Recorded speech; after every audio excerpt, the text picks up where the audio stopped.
Hello and welcome to Inside and Out. I'm Patricia Stark, and joining me is my co-pilot, Lynn Cimetti. Hello, Lynn. Hello, Patricia. Good morning, everybody.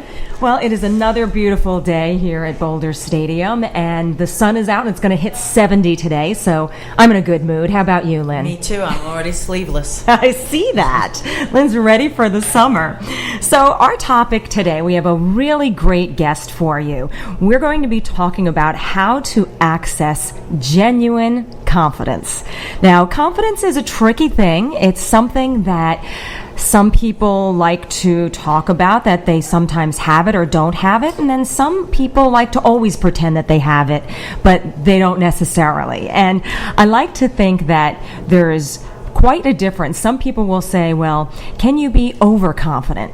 And usually I'll tell them, well, generally overconfident is being cocky. And as far as I'm concerned, being cocky is the exact opposite of being confident, because usually people who are confident are they're not knocking other people, they're not acting boastful, they're not making other people feel less than, and they really usually want other people to succeed and build others up. So when I see people with this kind of false confidence that can be either called confident or overconfident or arrogant or cocky, any of those things, I always feel like that's not only just the opposite, but it's usually in place to try to fake us out because they're really feeling the opposite way.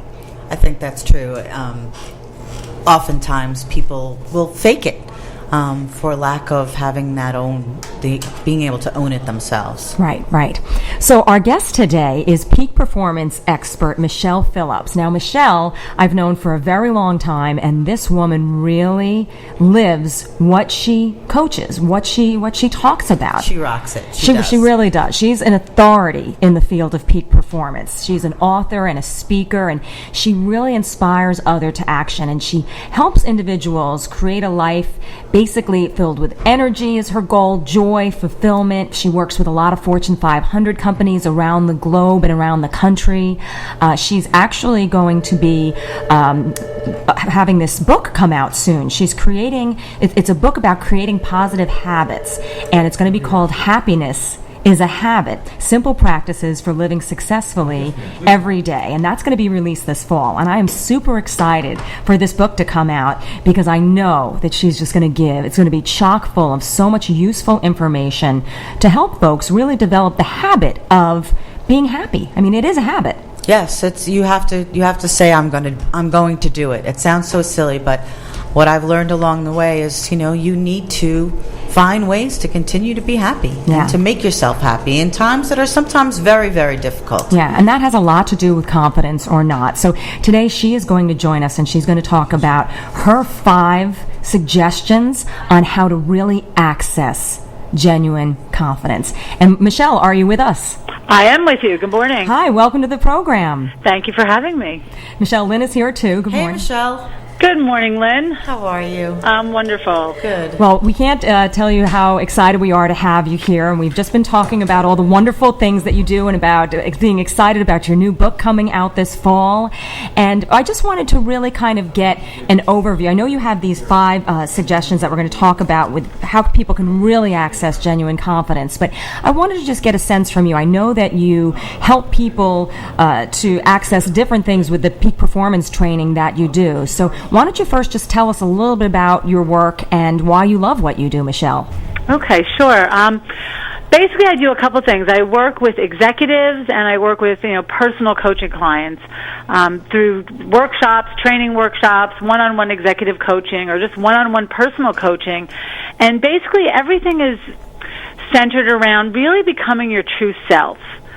I think we get lost in a world of the advertisers are telling us how to be, what to think, what to eat, what to drink, what to drive, that people really lose the essence of who they are. And through my practice, I find you get more confidence when you really tap into who you are. Are you being taking care of yourself mentally, physically, spiritually, and emotionally?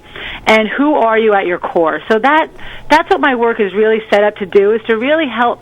I kind of say to people, I lead them back to themselves. That's great. That's because you're so right. That we're so constantly bombarded by messages from the media, even things from friends and family and outside of our community, of people who try to say you should be this way, you should look this way, you should act this way. There's so much over bombardment, I think, of that constantly that we have to try to deal with.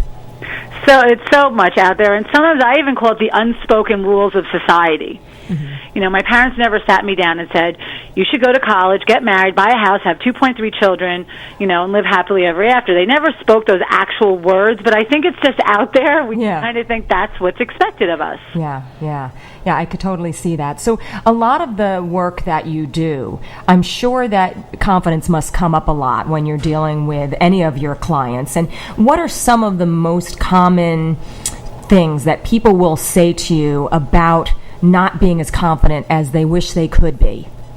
Yeah, you know, so often I hear it over and over. My clients say, I want to be more confident. Give me confidence.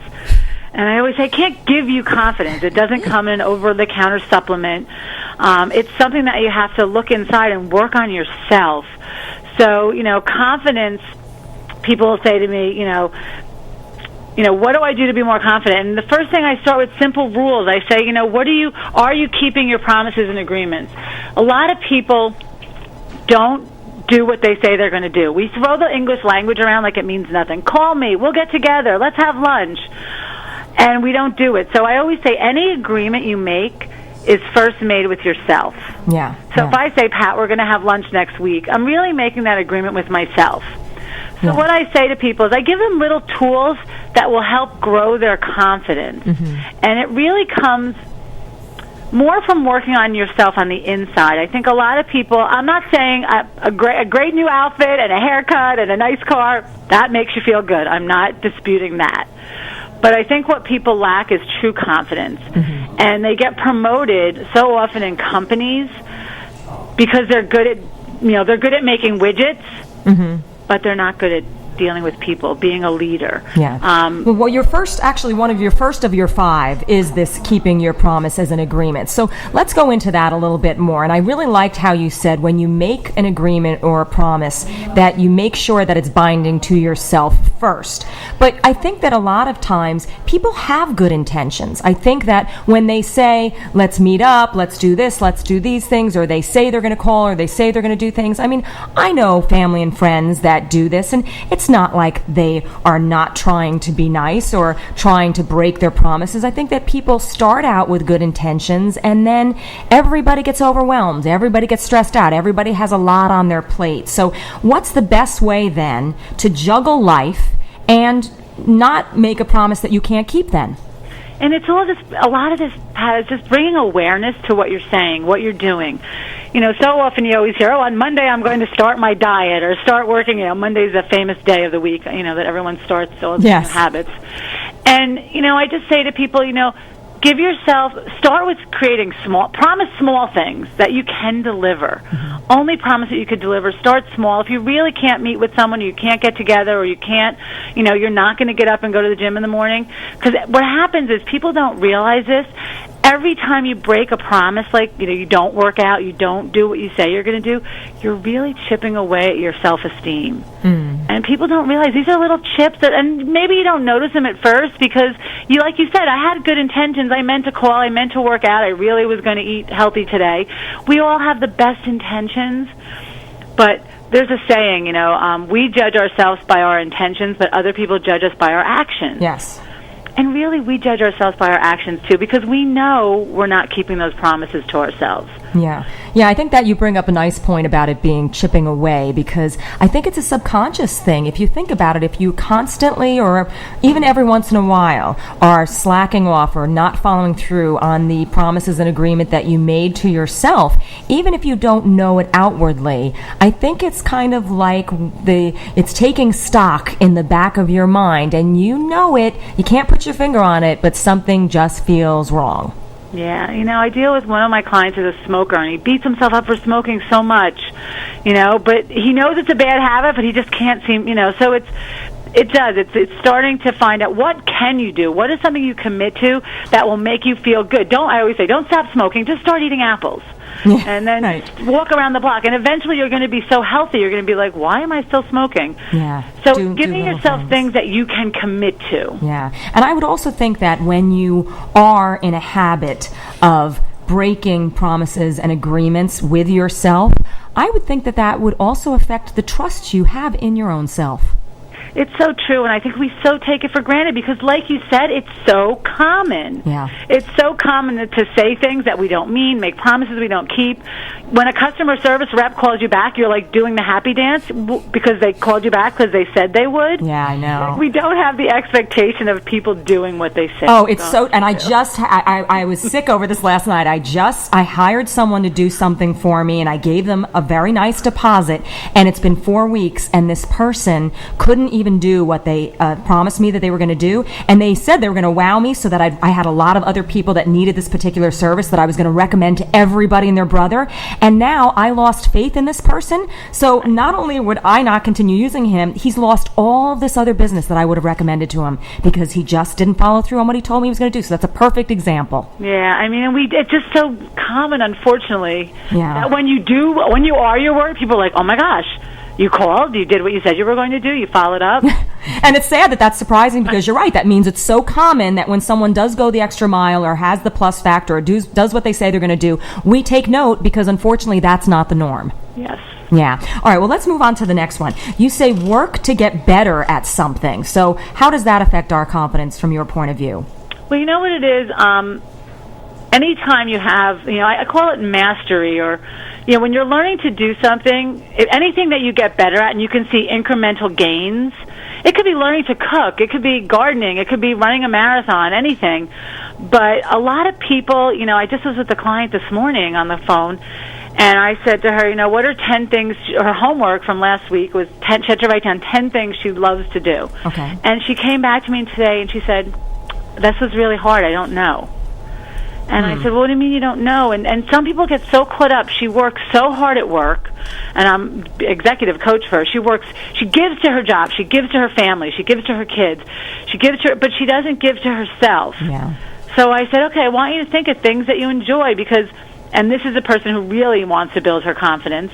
So I asked people, what is something you could work on or learn that just these little incremental gains when you learn something new, you go, wow, if I could do that, what else can I do? Yeah. And you start to build momentum by learning to, getting better at something. And I think after school, when we become adults, some adults don't ever keep learning. They kind of stop and they get stagnant. Yeah. And it's sad because I think that when you learn, you grow. And I think that life is meant to be a learning process the entire way through. You said that so well. That's so exactly. If you're constantly learning and growing, you're constantly feeling good about yourself. Right. Yeah, there's nothing worse than feeling like you're stuck in it. Is this all there is? And that's our choice. Yeah. So, go ahead. And one thing I want to add, Patty, is sometimes I find people, I say to them, like, think of a time in your life when you were really excited and things were, you're just excited about something. It's usually when you were learning something new.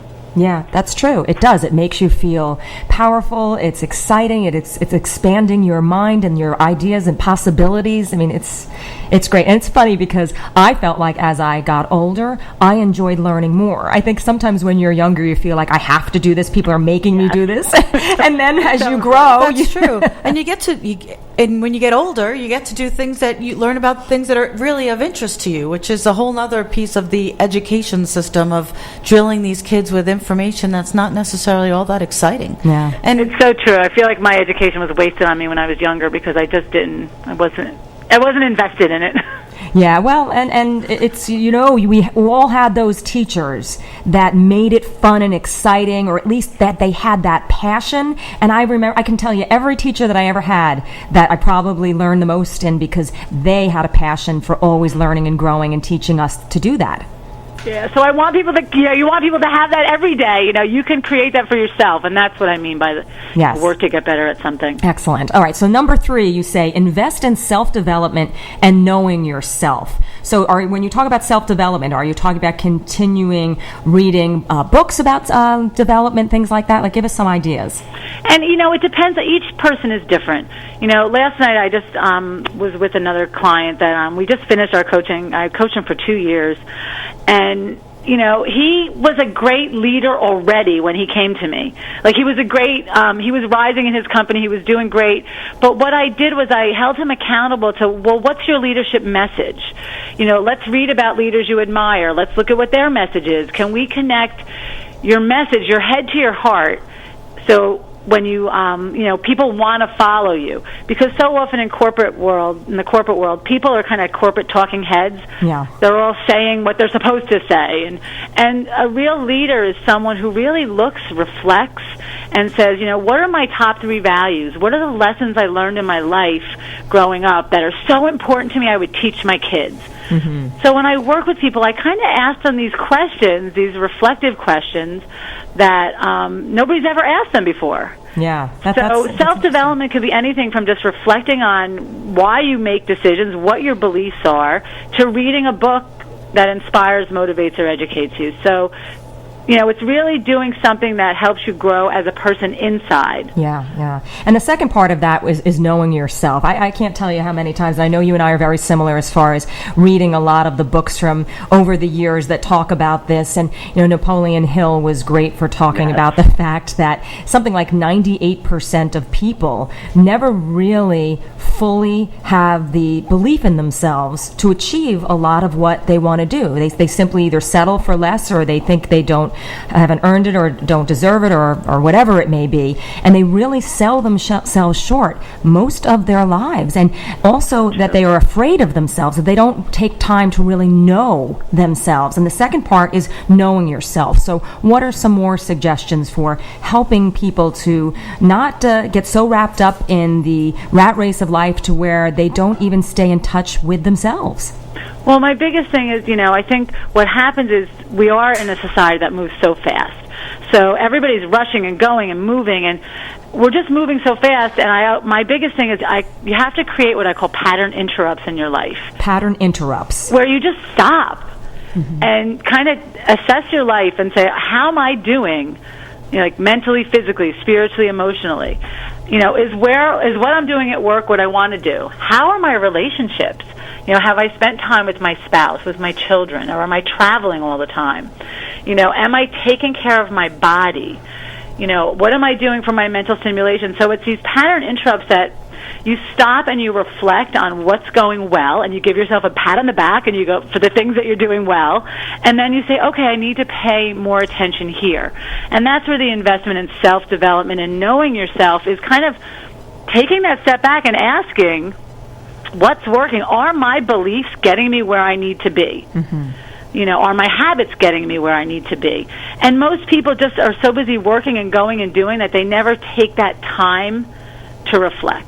Yeah, and I like that, because I think that a lot of people don't do that until they crash and burn. Like, they'll hang on to those portions of their life that are going well, and they'll say, well, at least this is going well, so I'm not going to pay too much attention to that other thing over there that's really not right. Right. So, and I work with people every day. Oh, I wish that they're just literally, their health is failing, their relationships are failing, because they've been so busy just running and going, but they never stop to ask if they're going in the right direction. Yeah. They just are running around like a chicken with the head cut off and hoping for the best. Exactly. All right, so number 4, you say track your successes. Now, I have a feeling that basically that's kind of like taking an inventory so that you can really look and see what's gone right. Yeah, this started for me years ago. I had a boss, when I was younger, and she said to me, I had to write my accomplishments every month and hand them to her. And I was kind of young, and I thought, this is the stupidest thing I ever heard of. I'm so busy working. Now you want me to stop working to tell you what I'm working on? So I kind of thought the exercise was futile, but I did it.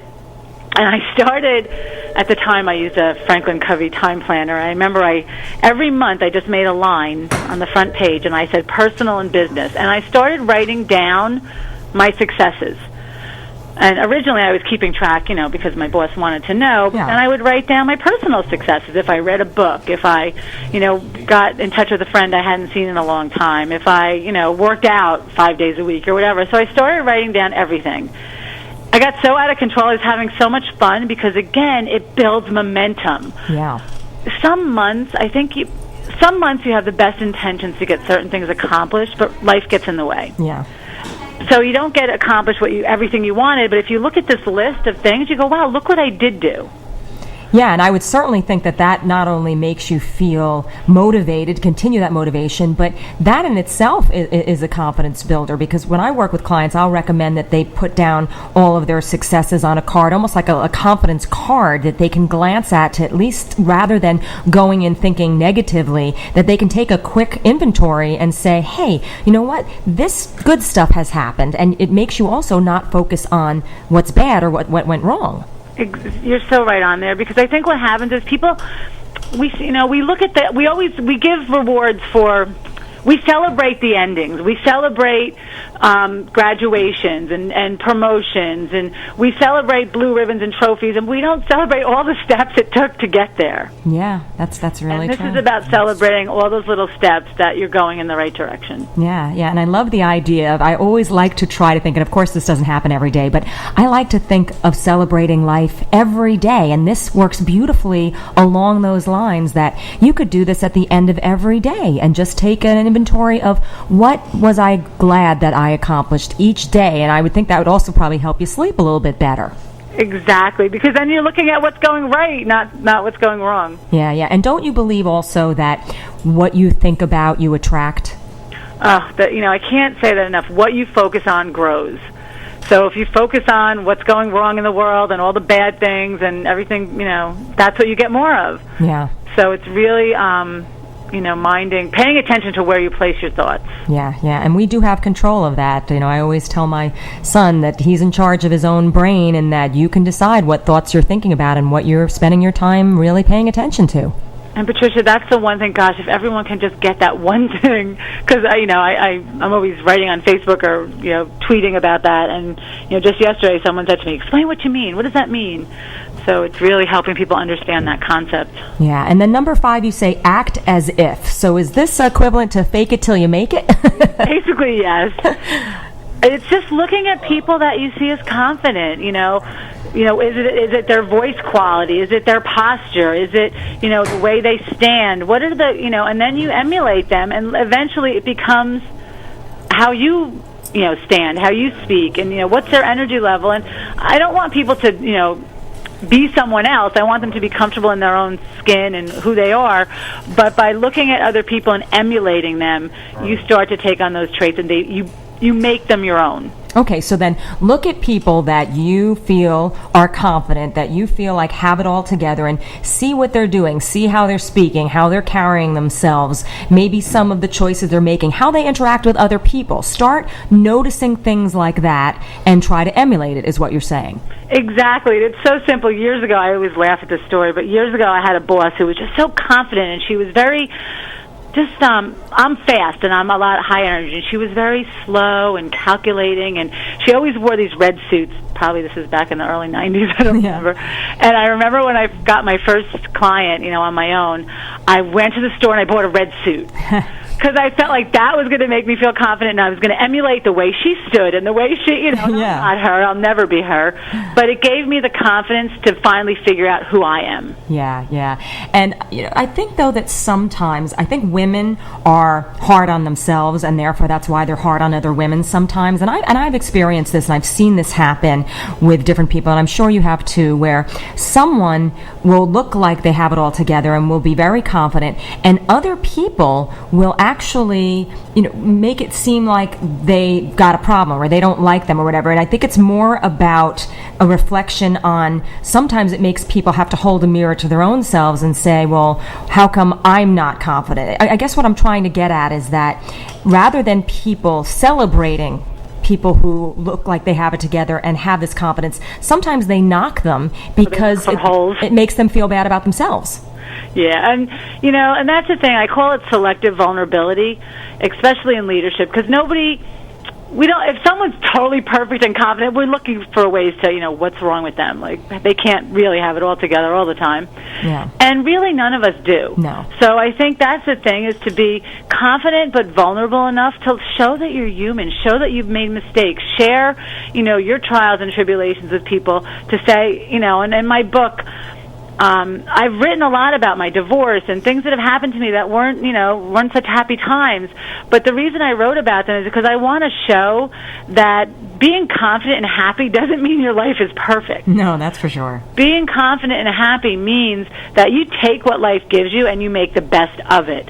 So that's the difference, I think, between someone who tries to act like they always, they're all perfect and nothing ever goes wrong in their life. Things go wrong in my life all the time. Yeah. But I have a better way of dealing with it. Well, I think we really need to separate confidence and perfection, because like you said, no one is perfect, and everyone has self-doubts and inner critics and things like that. And I think that no one can be confident all the time. There's times when you have to retreat, there's times where you're having a bad run, and there's times where you need to get knocked down sometimes so that you can get back up on your feet again and learn something through that process. So I think that anybody, I don't want anybody to get the impression today that we're talking about you should be walking around feeling confident all the time, because that's not possible, and no one is perfect either.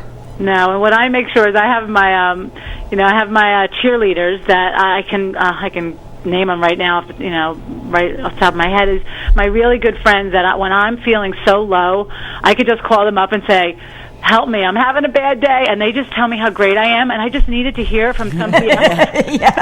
And thank you, I needed that. Yes. We all need that, because everybody is great, everybody can be great, everybody can be a wonderful, powerful, empowered human being, and it's just tough that we all have that human element where we don't always feel that way, and it is wonderful to have a support system of people that are willing to build you up when you are low, because everybody's there at some point. Yeah, and I think the biggest thing with confidence is to realize people think they're just going to wake up with it. It doesn't come from, you don't just wake up one day confident. It's about doing all these little things, working on yourself every single day. It's like eating healthy. You don't eat healthy for 1 month and you're healthy for the rest of your life. You eat healthy every day. Right. To be confident, you do something small for yourself every day that keeps you on track, even when things aren't going well, that keeps you focused. Yeah, I think it was Zig Ziglar that said, motivation is like bathing. It doesn't last that long. That's one of my favorites. I love that quote. That's why we recommend it daily. That's right. I think it's important to also point out that, and I can talk about this because there were times in my life that I stayed at home, and there were times in my life where I worked full-time, and there were times in my life that I worked part-time. That sometimes, as a woman in particular, I'm speaking on, because that's what I am today, isn't I? Yeah. That, when you're home, and to find things that when you're still in the drudgery of raising a family and doing the cooking and not getting out and being with as many people and having that mental stimulation, that you still find those things to say, hey, I got up this morning and got my kids to school today. I fed them I fed them a great breakfast. I put their lunch in their bag. I made sure their homework was done. My home is in good shape. I've taken those things too can make you feel confident and feel good about yourself. That it's not just it doesn't have to be huge goals and huge success. Hey, as far as I'm concerned, any woman that works at home and doesn't work out at home, she is the CEO of that home. Exactly. That is the hardest job. Yes, and I'm thinking of our listeners as well, because I know that there are a lot of women, and we find it ourselves that it's hard to find your confidence, but those are the things to count as well. That what you do enables your husband or your children or your family in whatever way to be able to continue to do what they need to do that day. That you're making sure it all happens for them. Yeah, moms are the glue that hold it all together. If you didn't do the laundry and there wasn't food in the refrigerator and you didn't take care of things, the whole family would fall apart. So unfortunately it's so underappreciated. Yeah, yes. And I think what it is, with what you're saying about the people that you deal with the coaching, Michelle, and what Lynn is bringing up and things like that, I think that everyone, in addition to what you're saying about that they should write down things that they've achieved and write down what's going right in their life and focus on the good things, I think that everybody needs to say to themselves, what is my definition of success? Right. Because if you have a distorted definition, or you're trying to live by somebody else's definition and it's not fitting for your life, that's not going to make you be confident in any way. You have to decide what's right for you. Yeah, and I think, unfortunately, the masses of people it's defined for them sometimes. So I think it's the truly successful people who are able to define it for themselves. And sometimes you don't have the answer to the question right away, but I always say just keep asking it. The answer will come. Yeah, that's good advice. Well, Michele, we're just about out of time. So is there a website that people could find you at? Sure. My website is www.key2unlock.com, and that's KEY, the number 2, unlock.com, www.key2unlock.com. Please join my Facebook, my Twitter. I'd love to hear what you have to say, and keep the conversation going. All right, great. And then just give us the title of your book and when it's going to be out again. The book is called Happiness is a Habit, Simple Daily Rituals for Increasing Energy, Improving Well-Being, and Adding Joy to Every Day. It'll be out probably October, November. I don't have an exact date, but it's going to be out for the holidays. Awesome. I was just going to say great holiday gift, because everybody could use that book. Thank you. So, if you Facebook me or follow me, you'll know when it's coming out. All right. Well, best of luck, Michele. Thank you so much for joining us. We really appreciate it. Thank you, Lynn and Patricia, for having me. And make it a great day. All right. You too. Take care. Bye-bye. Bye-bye. And that wraps it up for this edition of Inside and Out with Patricia Stark. You can reach us at our website at www.patriciastark.com. And you can also find us on Facebook, YouTube, and Twitter. Make it a great day, and we'll see you next week.